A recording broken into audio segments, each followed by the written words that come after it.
찬미 예수님, 가브리엘 혹시 그런 말 들어본 적 있어요? 멍청한 게 당수팔단이다. 보스코 그런 말 들어본 적 있어요? 멍청한 게 당수팔단이네, 그런 말. 잘 모르세요? 당수가 뭔지는 알죠? 이렇게 주먹으로 뭐 돌도 깨고 그러는 거 당수한다 그러잖아요, 옛날에. 멍청한 게 당수팔단이다. 하도 사람이 멍청하고 덜 떨어져서 덤볐더니 알고 보니까 그 사람이 당수팔단이야.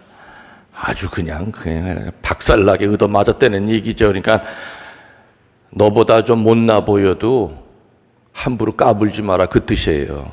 저 사람이 어떤 무기를 갖고 있을지 모른다. 그때 쓰는 말이 멍청한 게 당수팔단이야. 하도 멍청해서 건드려 봤더니 세상에 당수가 날라와. 알고 보니까 고수요. 당수도 무슨 뭐 노란 띠, 까만 띠 1단이 아니라 8단이래잖아요. 그러니까 사람의 겉모습만 보고 판단하면 큰일 난다. 저 사람이 어떤 내공을 갖고 있는지 겉모습만 보고 이렇게 판단하고, 아유, 뭐 저렇게 생겼어. 외모를 보고 판단했다가는 큰 코 다칠 때 쓰는 말이 멍청한 게 당수팔단이네, 저거. 큰일 날 뻔했네. 그런 얘기를 하죠. 뭐 이렇게 자기 몸을 지키는 그 운동이 당수만 있는 것이 아니라 뭐 태권도도 있고 유도도 있고 합기도도 있고 뭐 무술이 많죠. 무술이 많아요.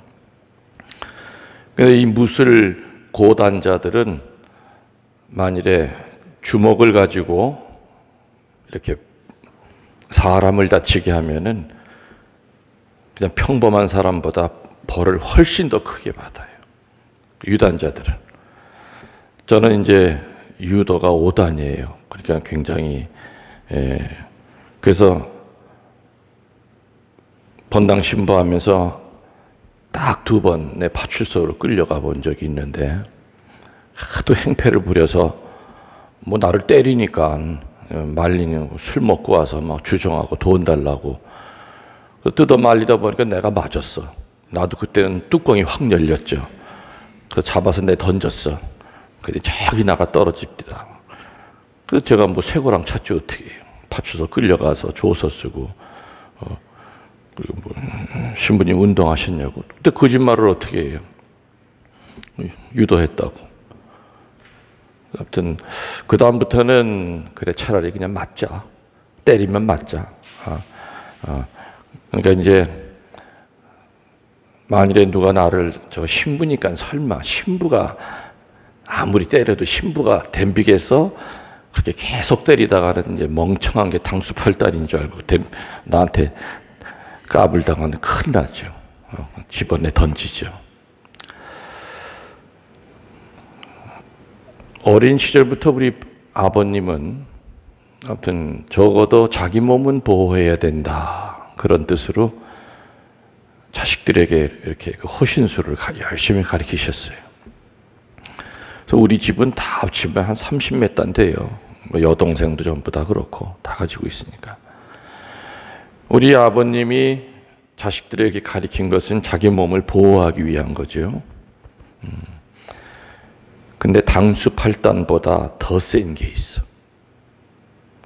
그것만 갖고 있으면요, 바로 천국 가. 그 호신술이 뭔지 아세요? 진복팔단. 내가 지금 뭐라고 그랬어요? 오늘 복음에 나오는 거. 하늘나라 가기 위한 8가지 복. 이게 진복팔단이잖아요. 당수팔단보다, 유도팔단보다, 태권도팔단보다 비교가 안 돼. 진복팔단을 갖고 있는 사람한테 덤볐다가 죽어. 왜? 뒤에 성령이 계시기 때문에. 진복팔단으로 온몸이 무장이 되어 있는 사람한테 까불다가는 비록 꼬부랑 할머니라도 그 할머니한테 진복팔단 칭칭 갖고 있는 분한테 덤볐다가는 큰일 나죠.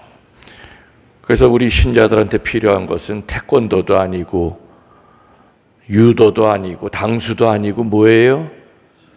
그치. 8가지의 복, 그것만 머리끝에서 발가락으로 꽉 차 있으면은 세상에 무서울 게 없는 거예요. 아멘. 네. 돈 안 드니까 좀 해주세요. 근데요, 재미난 게 요 옆에 육거리에 장로교회 있죠? 우리 순교터가 거기 입구에 있죠? 거기 목사님이랑은 이제 호영호제를 해요. 그래서 이렇게 강론하고 나면은 녹음한 것을 목사님이랑 그 부인한테 내가 보내드려요. 그 지난번에 형님 식사 한 끼 좀 같이 하죠. 제가 사겠습니다. 그래서 냉면집에 함흥냉면인가 저기 저 공군사관학교 지나서 거길 가서 이제 한 끼를 셋이 먹었는데, 그래서 이제 차 한 잔 마시면서 나한테 그러는 거예요. 그 목사님이, 시부님 강론 들으면 신자들 보러 자꾸 아멘 아멘 하라고 그러시는 게 자꾸 나온대. 그래서 막 웃으세요. 그래서 하도 아멘을 안 해서 내가 자꾸 그리는 거지. 그랬더니 아유 시부님 우리 교회는 더 안 해요. 에이 그럴 리가 있어? 개신교에서는 뭐 목사님 설교 한 줄 끝나자마자 아멘 아멘 하는데, 아이 그게 또 교파마다 좀 다르대네. 그게 교파마다 다르대요. 그래서 우리 기독교 장로교는 조용하대. 조용하대. 그래서 아유 우리 교회보다 훨씬 더 많이 하는 것 같은데요, 그러시는 거예요. 그래서 에이 농담이겠지 설마. 그리고 이제 웃은 적이 있는데, 아멘 해가지고선 여러분들한테 해대요, 득이 돼요? 그 득이 되는 건 왜 안 하세요? 아멘 하면은 아멘이라고 말하는 것과 동시에 사제가 했던 그 말이 바로 그냥 그 자리에서 이루어진다고 그랬죠? 그게 아멘이라는 뜻이죠?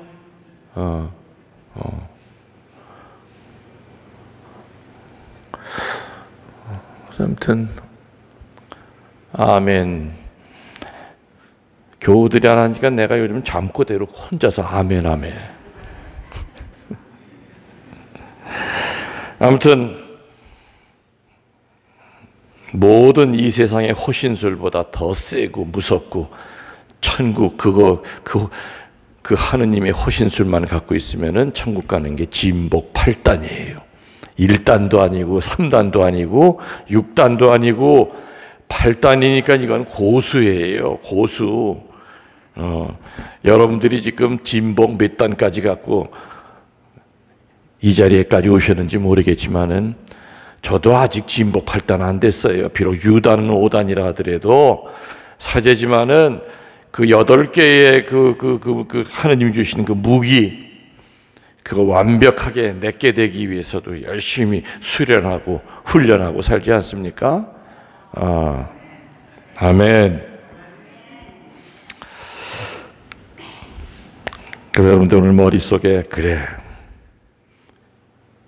세상에 어떤 무기보다 무서운 거, 천국 가는데 제일 중요한 거, 태권도보다 무섭고 격투기보다 무서운 내 몸을 지키고 내 영혼을 지키고 하느님에게로 인도하는 하느님이 주신 영적인 무기가 바로 뭐라고요? 진복 8단이다 하는 거를, 다른 거는 오늘 다 잃어버려도 그거는 머릿속에 꼭 새기세요. 그래서 만일에 말이죠, 여러분 앞에서 누가 까불어, 나 태권도 2단이야 그러면 까불지 마, 난 8단이야 그래. 무슨 8단이신데 진복 8단이야 그러면은 그게 뭐예요? 그러면은 궁금하면 성당 와 그러시면 되죠. 오늘 복음은 루카 복음이었어요? 마테오 복음이었어요? 마르코 복음이었어요? 루카 복음. 근데 이거랑 똑같은 것이 마태복음 5장에 나와요.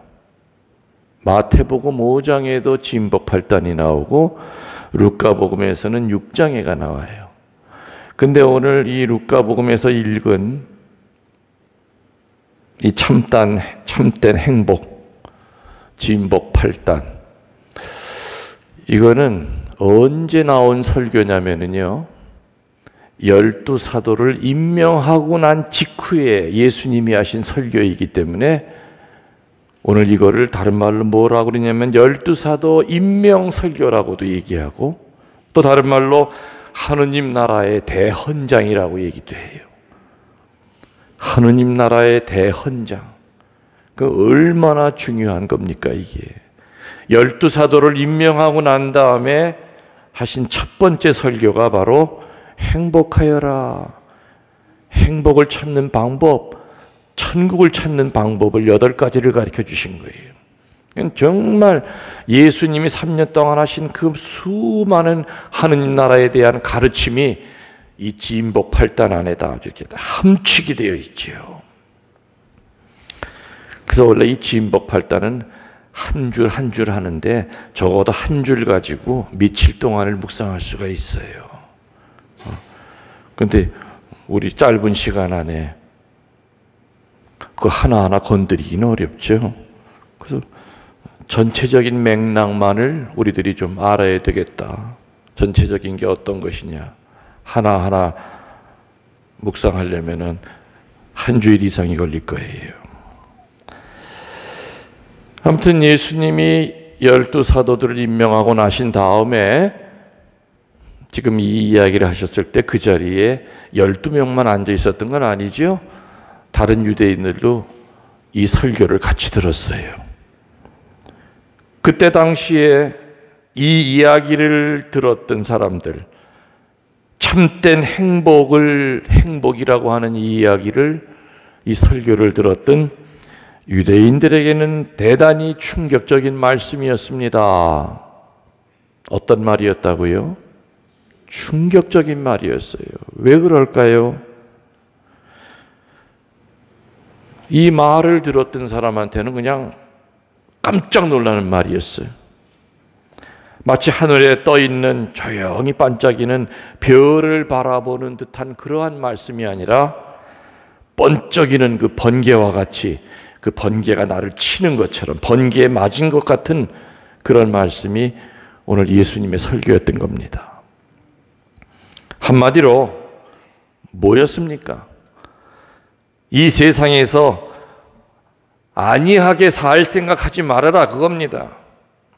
이 세상에서 안이하게 삶을 찾으려는 사람들에게는 오늘 예수님의 이 진복 8단은, 이 산상설교는 폭탄적인 선언이었어요.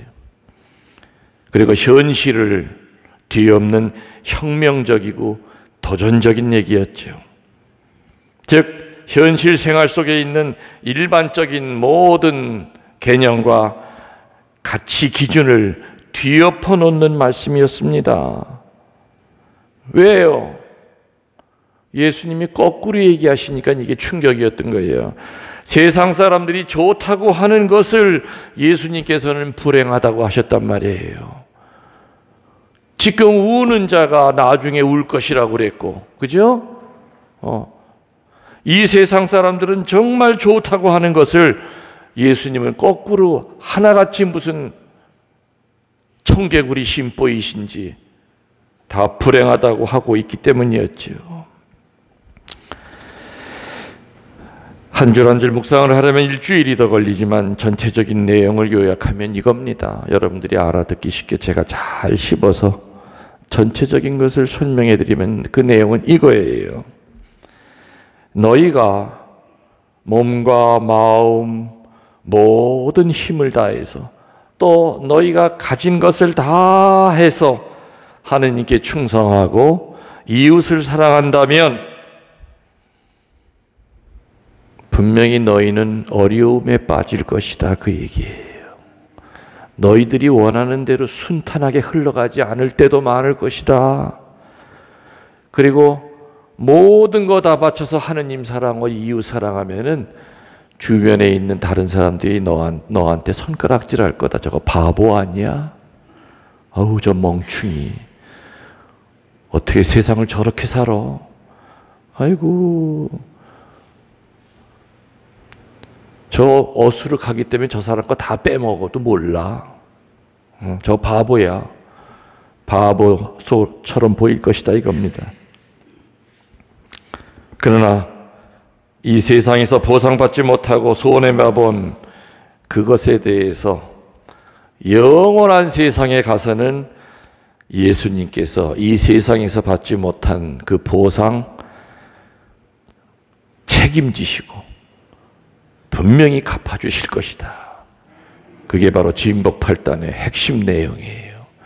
이 세상에서 하느님의 뜻을 행하고 살려고 하면 부딪히는 것도 많고 갈등도 많고 사람들한테 바보 멍청이 소리도 들을 수 있지만 영원한 세상에 가서는 예수님께서 분명히 이 세상에서 받지 못한 보상 확실히 해줄 것이다. 그거 믿어라 하는 것이 바로 오늘 복음의 핵심이에요. 아멘. 그리고 이 세상에서 모든 것 불편 없이 받아 누렸다면, 풍족하게 살았다면 이미 그 사람은 이 세상에서 결산이 다 끝났기 때문에 영원한 세상에 가서는 하느님이 주실 게 없다는 거, 그거 알아들어라 그 뜻이에요. 그래서 이제 우리들에게는요, 선택만 남아 있어요. 무슨 선택? 선택만 남아 있어. 이 현실, 내가 이 세상에서 살면서 보상을 받기를 간절히 원하느냐, 아니면 죽은 다음에 영원한 세상에서 보상을 받기를 원하느냐 하는 그 선택은 우리 각자가 해야 돼요. 어느 쪽으로 보상받을 것이냐, 이 세상에서 보상받을 것이냐, 아니면 죽은 다음에 영원한 세상에서 보상받을 것이냐 하는 거기에 대한 선택은 내 남편이 해주는 것도 아니고, 내 부모님이 해주는 것도 아니고, 여러분 본당 신부가 해주는 것도 아니고, 여러분 각자가 어느 쪽을 선택해야 되느냐. 여러분들은 어느 쪽 선택하고 싶어요? 두 개 다 선택하고 싶죠? 이 세상 살면서도 아주 그냥 하느님에게 보상 많이 받고, 죽고 난 다음에 영원한 세상 가서도 또 아주 한없이 끝없는 보상 받고 싶고, 이게 우리들의 솔직한 마음이에요. 맞죠? 마음이에요. 안이한 생활, 눈앞에 일시적인 즐거움, 그리고 나의 이익만을 찾는 길을 택할 것이냐, 이 세상이 주는 보상에만 집착할 것이냐, 여기에 대한 선택도 우리 각자에게 달려 있습니다. 반대로 당장에는 너무너무 어려움이 많고 하느님의 뜻대로 살려고 하면 너무너무 상처도 많이 받고 힘은 들지만, 십자가가 너무너무 크지만 그래도 예수님이 가신 그 길을 나도 따라가야 된다, 그런 마음을 갖고 고난의 길을 택할 것인지, 하늘나라에서 받을 보상을 기대하고 이 세상의 보상을 귀히 여기지 아니할 것인지도 누구한테 달렸다고요? 각자에게 선택에 달려 있다는 겁니다. 무엇을 선택하느냐에 따라서, 옛날에 냉장고 선전 아시죠? 순간의 선택이 몇 년? 10년을 좌우한다고 그랬어요. 지금도 냉장고 10년 쓰면 못 쓰죠? 10년 쓰면 바꿔야죠. 그러니까 냉장고 수명은, 그 광고가 30년 전에 나왔어요. 30년 전에도 냉장고 수명이 10년이에요. 지금도 10년 쓰면 삐걱삐걱 말 안 들어요. 문짝도 내려앉고, 냉동도 잘 안 되고, 냉장도 안 되고. 순간의 선택이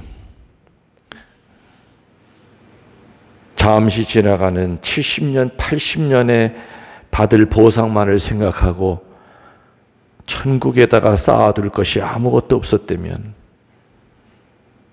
이 세상에서 모든 건 누리고 산다면 하느님과의 셈은 이미 이 세상에서 끝난 겁니다. 그러나 이 세상에서 하느님의 가르침대로 살려고 할 때 왜 어려움이 없겠습니까? 왜 힘들지 않겠습니까? 예수님의 가르침은 역설이에요. 파라독스한 가르침이에요. 지는 놈이 이기는 놈이라고 그랬고, 이 뺨 맞으면 저 뺨 대주라고 그랬고, 오리 가자는 사람한테 심리 가주라고 그랬고, 겉옷 달래는 사람한테 속옷까지 벗어주라고 그랬고, 어찌 그렇게 하나같이 이 세상 법과는 반대로만 얘기하셨습니까? 그거 지키려고 하니 어찌 그게 쉽겠습니까? 그렇지만 오늘 예수님께서는 지금 우는 사람이 나중에 웃을 것이다. 또 지금 웃는 사람이 나중에 울 것이다. 제자들을 임명하고 난 다음에 바로 직후에 하신 설교가 바로 이거라고 그랬죠. 하느님 나라의 대헌장이라고 그랬어요. 이 세상 어떤 무기보다도 호신술보다도 진복 8단이라고 하는 이 무기를 가지고 살면 무서운 것이 없다고 그랬습니다. 만일에 내가 선택한 것이 말이죠, 이 세상에서 주는 보상을 선택했다면, 나는 이거 뭐 죽고 난 다음에 뭐하러 어디 가는지, 이 세상만 잘 살면 돼. 이 세상 잘 살기 위해서 뭐 양심도 속일 필요도 있고 수단 방법 가리지 않고 아무튼 이 세상 달콤한 것을, 그쪽을 내가 선택했다고 그런다면은 과연 그런 사람에게 예수 그리스도의 말씀이 들어갈 수 있을까? 그런 사람들은 예수님의 말씀에 외면합니다. 눈을 감을 수밖에 없어요. 예수님의 말씀을 들으면 내가 하고 있는 짓이 잘못된 거라는 걸 자꾸 알기 때문에 눈을 찡그리고 안 쳐다봅니다. 자, 이제 오늘 강론의 결론을 얘기를 드리면 이겁니다. 우리들은 이 세상 살면서 염세적으로 살 필요는 없어요. 그리고 비관적으로 살 필요도 없어요. 절대 비관적이 되면 안 되죠. 궁상 떨면서 살 필요도 없어요. 궁상 떨라는 얘기가 아니에요. 예수님 얘기가. 그죠? 또 자학하면서 살 필요 없다는 그 얘기 아니에요. 자학하지 마세요. 염세적으로, 비관적으로, 자학적으로 궁상을 떨면서 그런 생각하고 살 필요는 없지만, 그러나 이 현세보다는 영혼에 대해서 우선적으로 또 더 크게 비중을 두고 보다 적극적이고 능동적으로 불우한 이웃과 하느님께 봉사하는 생활 태도를 가져야 된다는 그 뜻입니다. 아멘. 제가 늘 미사 마지막에 미사가 끝났으니 가서 징징 짭시다 이렇게 하고 끝나요? 미사가 끝났으니 가서 왼수를 좁팹시다 이렇게 하고 끝나요? 여러분들 3년 동안 변함없이 들은 얘기, 저는 신부가 되는 첫 미사 때부터 38년 동안을 한 번도 변함없이 한 얘기가 미사가 끝났으니 가서 기쁘게 삽시다. 기쁘게 삽시다. 그리스도교는 절대로 염세적인 종교가 아니고 비관적인 종교가 아니고 궁상 떠는 종교가 아니고 자기의 인생을 학대하는 그런 종교가 아니에요. 기쁨에 가득 차 있는 종교지만 그래도 그 비중을 어디에다 더 둬야 된다고요? 이 세상의 기쁨에 더 둬야 돼요? 아니면 죽은 다음에 영원한 세상에서 내가 누릴 그 기쁨에 더 비중을 둬야 돼요? 그렇죠. 영원한 세상에 더 비중을 둬야 된다. 그리고 적극적이고 긍정적인 마인드로 내 살아있는 동안 불의한 이웃과 하느님께 봉사해야 된다. 열심히 봉사해도 봉사에 대한 것이 눈꽃만큼도 보상이 안 돌아올 수도 있어요. 그렇죠? 또 하나님께 열심히 기도해도 내가 원하는 거 안 들어주시는 것처럼 느낄 때도 있어요. 그렇죠? 그래도 서운해하지 마라 이거예요. 하느님은 다 그거 알고 있다. 그래서 기다리고 계시다. 나중에 네가 이 세상과 하직하고 내 곁에 오면은 네가 살 집도 다 준비해놨고, 너 꽃 좋아하잖아. 그래서 호박꽃, 할미꽃 다 심어놨어. 앞마당에다가 다 준비해놨을 테니까 이 세상에서 못 받은 보상 하늘나라에 가면은 내가 다 줄 거야. 그러니 걱정하지 마라. 바로 그 얘기지요. 그래서 우리 그리스도인들의 생활 속에서 바람직한 태도는 뭐냐? 나쁜 일을 하지 않는 데 있는 것이 아니라 적극적으로 다른 이들을 용서하면서 착한 일을 행하는 데 있다는 거 명심하도록